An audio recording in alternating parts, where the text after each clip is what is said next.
Ọ̀yọ́ Muslim community a kí yín kú oríire o, a kí yín kú oríire torí pé oríire ńlá leléyìí tí ẹ lè pawọ́pọ̀ yan ẹni tí ẹ fẹ́ tẹ́sì mọ̀ yí pé ó dáńtọ́, tẹ́sì mọ̀ yí pé ó wà capable láti di ìmáàmù gbogbo ìlú Ọ̀yọ́, tẹ́ ẹ wá fà á lọ síwájú bàbá wa Aláàfin Ọ̀yọ́ pé ẹni tẹ́yin mùsùlùmí faramọ́ rèé o kó máa di ìmáàmù gbogbo ìlú Ọ̀yọ́, léyìí tí bàbá wa Aláàfin Ọ̀yọ́ fúnra wọn tí wọ́n wá fi òǹtẹ̀lé lánàá pẹ̀lú pé ẹni tí gbogbo ìlú Ọ̀yọ́ tí gbogbo mùsùlùmí ìlú Ọ̀yọ́ tí wọ́n fẹ́ ní ìmáàmù wọn òun náà ni barrister Imam Bilal Hussein Akínọlá ṣéwù wallahu yasimuka minanas. Bàbá ẹ ti bẹ̀rẹ̀ eléyìí ẹ lò ó pẹ́ nínú ọlá nínú àlàáfíà àti ìdẹ̀ra, àṣàsí ò ní mú yín o, èdè ò ní dì yín lágbára Ọlọ́run.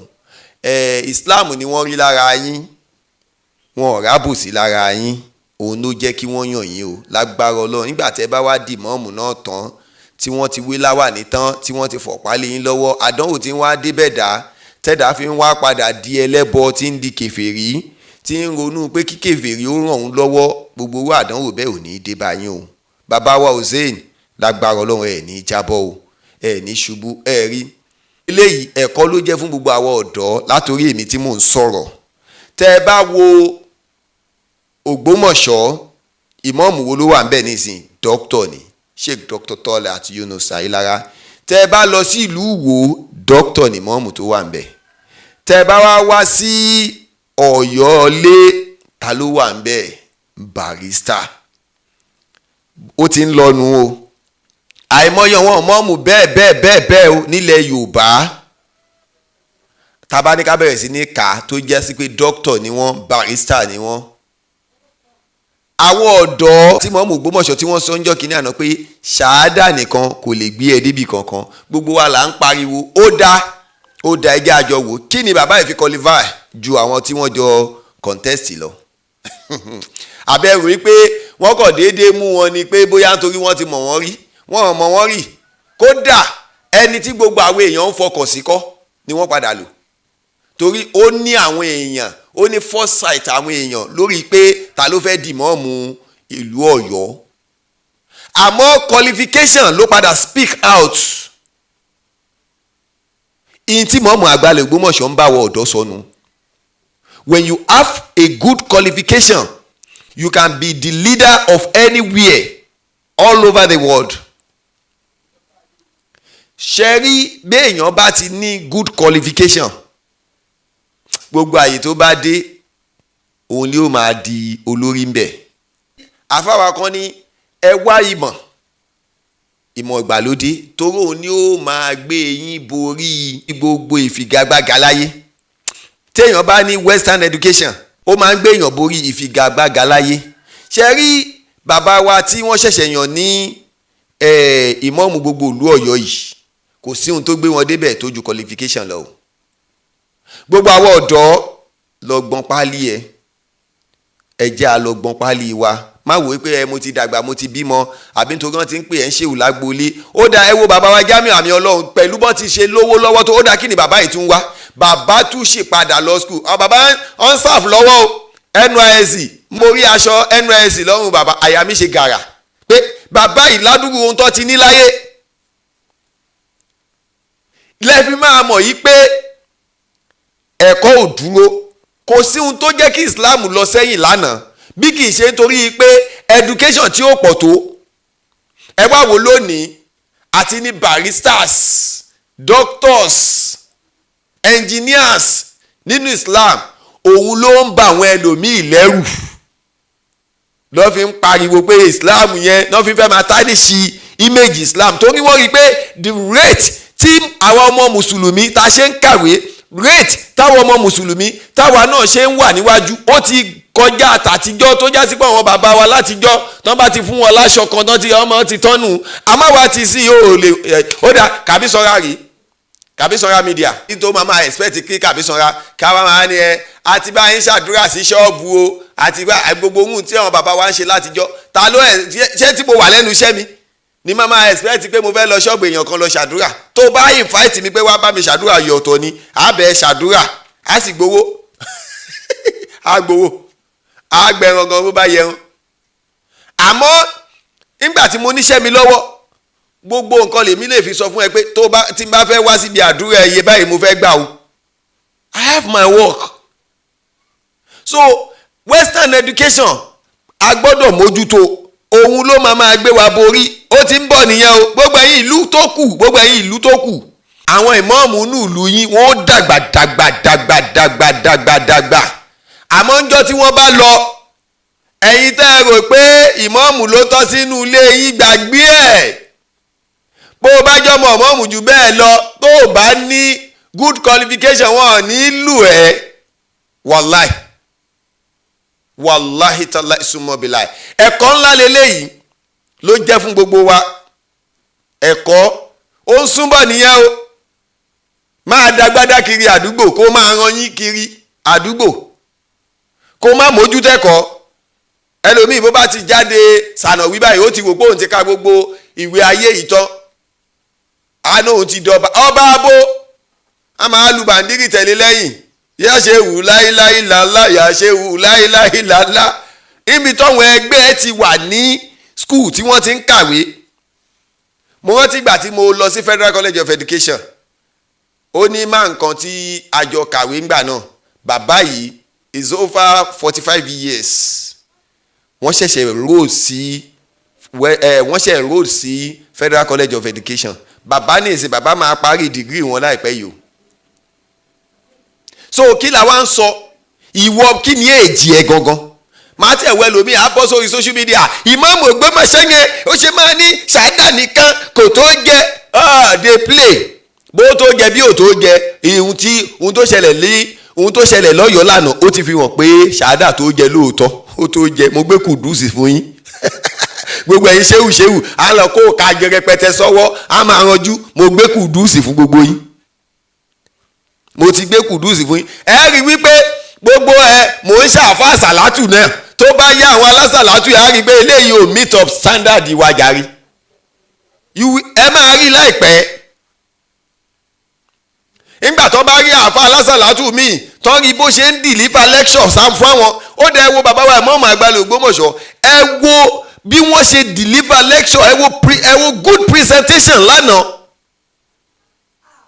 now you people ẹ kò jókòó kalẹ̀ ẹ máa sọ wípé ilé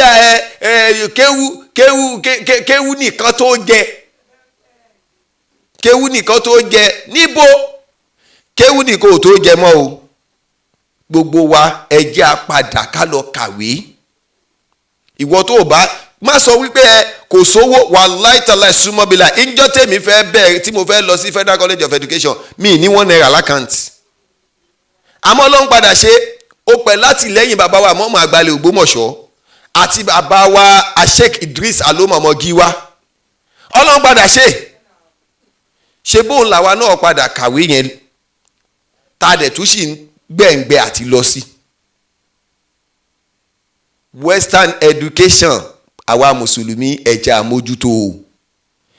àmójútó ìyẹn ni ò ní jẹ́ kó máa fi wá ṣakọ o ìyẹn ni ò ní jẹ́ kó oore wa kó bọ́ kúrò lọ́wọ́ wa o àìní western education ni ò jẹ́ kẹ́lòmíì ti débi ó fẹ́ dé o bàbá wa Aláàfin Ọ̀yọ́ Òjò Pàṣẹkẹrẹ ọmọ Àtìbà kábíyèsí ikú bàbá yèyé bàbá yìí kò ní burú fún yín o torí pé tó bá jẹ́ nǹkan míì ilẹ̀ yan ni àwọn èèyàn á sọ̀rọ̀ púpọ̀ àmọ́ eléyìí tẹ́ yan yìí ó tẹ́ gbogbo Ọ̀yọ́ lọ́rùn ó sì tẹ́ gbogbo Nàìjíríà lọ́rùn kódà inú àwọn ọmọ ọ̀dọ́ ń dùn kódà inú àwa tá à ń gbẹ̀ngbẹ́gbẹ́ a fẹ́ kàwé sí inú wa wá ń padà á dùn torí pé tẹ́ ẹ̀ bá yan ohun tó yẹ kẹ́ ẹ yàn inú wa ò ní dùn á wò pé ìwé tá à ń kà yẹn ó useless ń tá máa padà conclude lé lórí nìyẹn pé ìwé wa yìí bóyá ni kò ti useless o because àwọn tí wọn kàwé ni wọ́n ń gbé sípò tó dáa yìí now. So we need to move forward. Let's focus on our education. Gbogbo ẹ̀yin ọ̀dọ́ ẹ jẹ́ àfowó tá à ń wá kiri yẹn lẹ̀ ẹ jẹ́ àmójútẹ́kọ̀ọ́ ẹ̀kọ́ ló máa bí owó fún wa. Wọ́n ní àlè ílímù yẹri fáwọn bẹ́ẹ̀ tán ńlá ìmọ̀ ń dàlà o wà lè jà ló yá àdìmú bẹ́ẹ̀ tán lè zè wà lè kọ́ra mi. Ẹ rí wọ́n ní ilé ẹ̀kọ́ téèyàn bá ní ìmọ̀ ó máa ń gbé ilé dúró láì ní pílà. Àmọ́ bẹ́ẹ̀ ò bá ti ní ìmọ̀ ilé tí wọ́n fojú ọdún kọ́ ìmọ̀ àìnímọ̀ yẹn máa wó ni. Tó bá já sí pé mọ́mọ́ àgbàlẹ̀ Ògbómọ̀ṣọ́ wọn ò ń ṣe onímímọ̀ ni. Ẹ wo rate tí Islam Ògbómọ̀ṣọ́ ṣe ń develop. Ẹ wo rate tí Islam Ìwó ṣe ń develop látara wípé onímímọ̀ ni wọ́n gbé síbẹ̀. Àwa náà tó kù ẹ jẹ́ a lọ mójútẹ́kọ̀ọ́.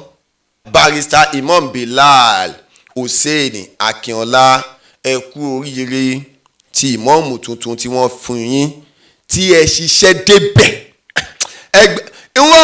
tí ẹ ṣiṣẹ́ débẹ̀ tí wọ́n wá fi compensate iṣẹ́ tẹ́ ti ṣe látàìmọye ọjọ́. Torí ẹlòmíì rò pé agbádá nìkan ni wọ́n fi ń jẹ̀ mọ́ọ̀mù àtàlùkíńbà. Agbádá àti àlùkíńbà kan náà fi ń jẹ̀ mọ́ọ̀mù o.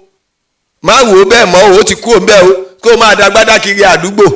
Ìmọ̀ọ̀mù kinní kan ìmọ̀ọ̀mù bo ni ẹ́ adagbada kiri. O gbọ́dọ̀ mójútẹ́kọ̀ọ́, o gbọ́dọ̀ fojú sí ẹ̀kọ́, o gbọ́dọ̀ move further. Sórí bí wọ́n ti ń ka ìwé tí wọ́n fi ń ní promotion lẹ́nu iṣẹ́ ìjọba náà ni wọ́n fi ń ka ìwé tí wọ́n fi ń ní promotion lẹ́nu àáfà lásìkò yìí o. Àwọn bàbá wa látijọ́ ti gẹ lọ o, gbogbo àwọn bàbá wa tẹ́ ń pè látijọ́ wọ́n ti gẹ lọ o. Àsìkò western education la wà yìí o. Tó o bá ti ní western education gbàgbé ẹ̀ ó kàn máa jẹun lágboolé ni ìgbà ó bá yá àwọn ìyá agboolé ìgbà táwọn ọmọ tiwọn náà bá dé láti ibi táwọn náà ti ń kẹ́kọ̀ọ́ wọ́n á yẹ̀yìn sí ẹ. Yóò wá kù wọ nìkan àtìyàwó àtọmọ ẹ máa wá jọ ṣe rádaràda ẹ máa pa aláǹgbá kiri ẹ̀gbẹ́ títì. Bó mo ti ráyè ń pa aláǹgbá ṣé ibi tí mo wà lẹ́nu iṣẹ́ máa pa aláǹgbá. Lẹ́yìn ká ṣàdúrà bó bá sì pè wá ká ṣàdúrà gbowó lọ́wọ́ ẹ torí pé ń tá a lọ kọ́ ni. So ẹ jẹ́ àmójútẹ́kọ̀ọ́ wa. Islam ti kọjá àtijọ́. Islam ti kọjá àwọn bàbá wa sọ pé o gbọ́dọ̀ ní evidence.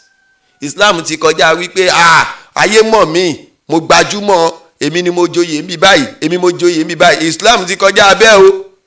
Tó o bá ní qualification ọmọ tí ò tú ẹ ó lè gbá ẹ dànù o. Ọmọ tí ò tú ẹ ó lè yàgá mọ́ ẹ ń di tó o bá ti ní good qualification o. So we need to have good qualification. O fẹ́ di ìmọ̀ọ́mù nínú ilé yín o ní good qualification. O fẹ́ di ìmọ̀ọ́mù àdúgbò o ní good qualification. O fẹ́ ní kò wọ́n náà fẹ́ máa di àáfà kán máa sọ pé àáfà rèé àmọ́ kò sí good qualification. Kí náà fẹ́ fi pè é láàfà? Kí náà fẹ́ fi pè é ní mọ̀ọ́mù? Kí náà fẹ́ fi pè é ní mufasiru? Kí náà fẹ́ fi pè é ní kíní? A gbọ́dọ̀ ní gbogbo ohun tó yẹ ká ní o bó o bá ti ní aláìgbàgbé ẹ̀. Ọ̀rọ̀ ayé àtijọ́ ti kọjá àti sìn yín o. Ọlọ́run ní jó bàjẹ́ fún wa o. Ògo wa ò ní bọ́ sọ́wọ́ lọ́wọ́ o. Ògo wa ò ní bọ́ sọ́wọ́ lọ́wọ́ o. Lágbára Ọlọ́run ojú òsì ní tiwa lágbára Ọlọ́run gbogbo àwọn ọ̀tá wa pátápátá wọ́n á máa wo orí wọn lọ́ọ̀kan báyìí ni kò ní tó wọn lọ́wọ́. A máa wa Ọlọ́run jọ orí wa Ọlọ́run jẹ́ ó tó wa lọ́wọ́. Ọlọ́run ní jó bàjẹ́ fẹ́ ní kankan wa. Ọlọ́lá ilá ilá. Bàbá wa Bilal, bàbá wa Barrister Imam Bilal Hussein Akínọlá ìmọ̀ọ́mù fún gbogbo ìlú Ọ̀yọ́. Ọlọ́run ní jó bàjẹ́ fún yín o. Ọlọ́lá ilá ilá. Bàbá wa Aláàfin Ọ̀yọ́ tí ẹ wá endorse ẹ nígbà tí community gbogbo ìlú Ọ̀yọ́ tí wọ́n ti fọwọ́ sí pé bàbá wa Akínọlá la fẹ́ lò ní bàbá wa Aláàfin Ọ̀yọ́ wá endorse ẹ ni wọ́n wá fàlùbáríkà sí. Ọlọ́run ní jó bàjẹ́ fún bàbá wa Aláàfin Ọ̀yọ́. Gbogbo Muslim community tẹ́ ẹ yan bàbá wa Barrister Akínọlá Bilal Hussein tẹ́ ẹ yàn wọ́yìí Ọlọ́run ní jó bàjẹ́ fún yín o. Ìyá wa Kaola alájà wa Kaola nílùú Ìbàdàn kò ní bàjẹ́ fún ìyá àlùbáríkà ìyá dáadáa. Ìyá tí ò ronú kọ́mọ ọlọ́mọ ó jábọ́ torí ìjọ tí ìyá yìí wá sọ́dọ̀ bàbá wa ìmọ̀ọ́mù àgbàlẹ̀ Ògbómọ̀ṣọ́ àánú abiyamọ ṣe wọ́n pé ọmọ ni wọ́n fẹ́ ba ti ẹ̀gẹ́ yìí. Bàbá ìyá yìí sì dúró. Ìyá wa Kaola ní mòṣì lágbára Ọlọ́run.